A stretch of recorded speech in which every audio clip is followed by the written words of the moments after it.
आज चाहिँ नयाँ किसिमको भिडियो। मेरो फ्रिजमा चाहिँ एकदमै बरफ जमेर वाक्क लगाइसकेको थियो।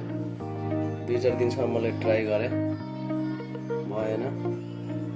अनि अब यसको के कसरी हुन्छ भन्ने कुरा चाहिँ मैले यहाँ चाहिँ अनुसन्धान गर्दाखेरि एउटा रेगुलेटर थर्मोस्टर भन्ने हुँदो रहेछ। तपाईँको थर्मोस्टर चाहिँ फेरि तल फ्रिजमा छ, यसरी सेट हुन्छ।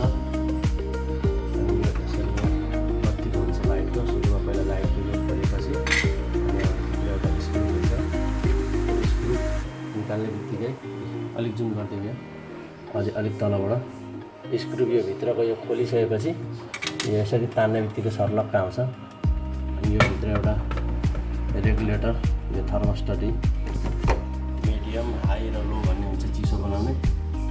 यही साइड बिग्रेर होला चाहिँ यसको यहाँनिर छ। यो चेन्ज गरेपछि चाहिँ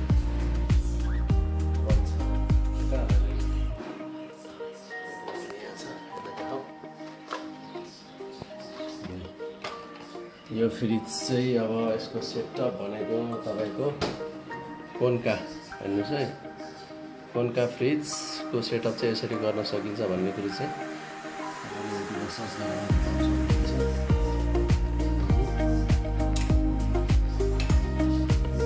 चाहिँ हामीले यो सेट गर्नेछौँ। अब यो जुनै पनि कम्पनीको लगाउँदा हुन्छ। अहिले कोन्का फ्रिजमा मैले चाहिँ वारफुल कम्पनीको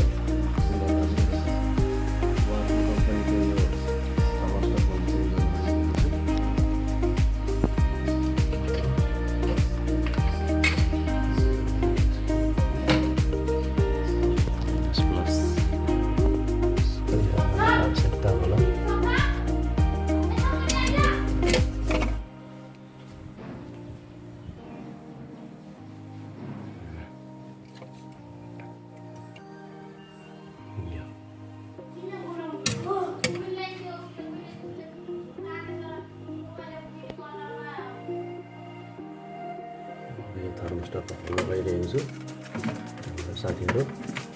तपाईँहरूले आफ्नो फ्रिजको काम स्वयं आफूले पनि गर्न सक्नुहुनेछ।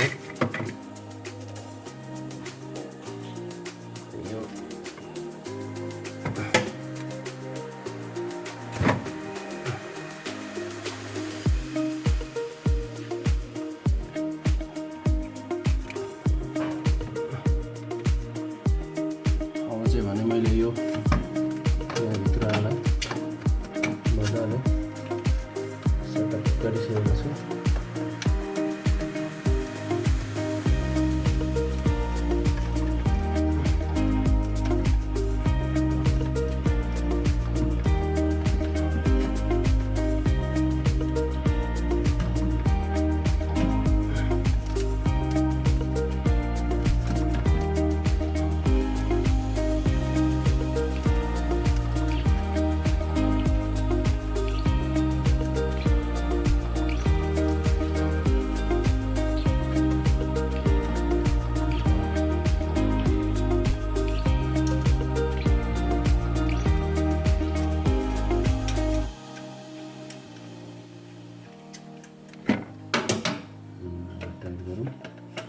गिलासको माध्यमबाट टाइट गर्नु होला।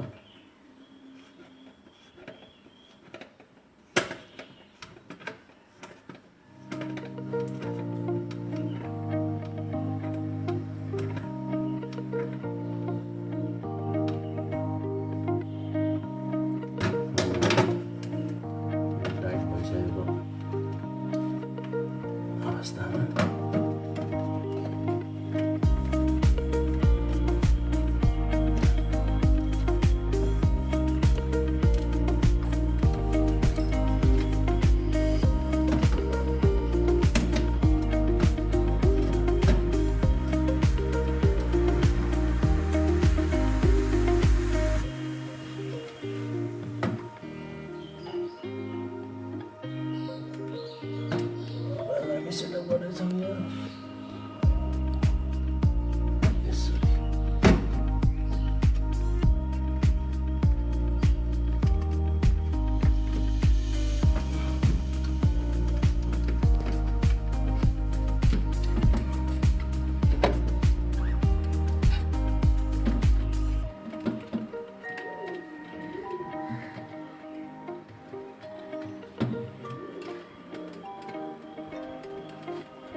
घडी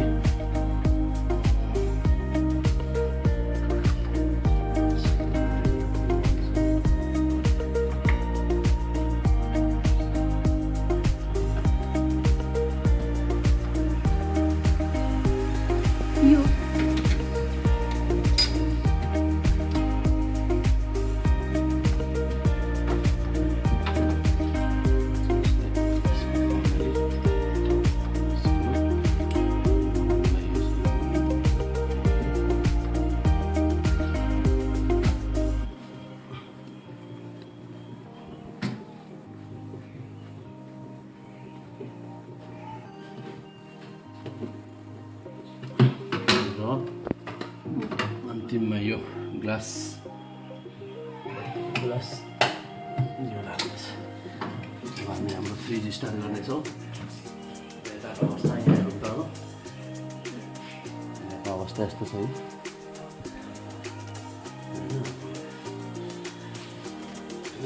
यो पनि लगाइदिउँ।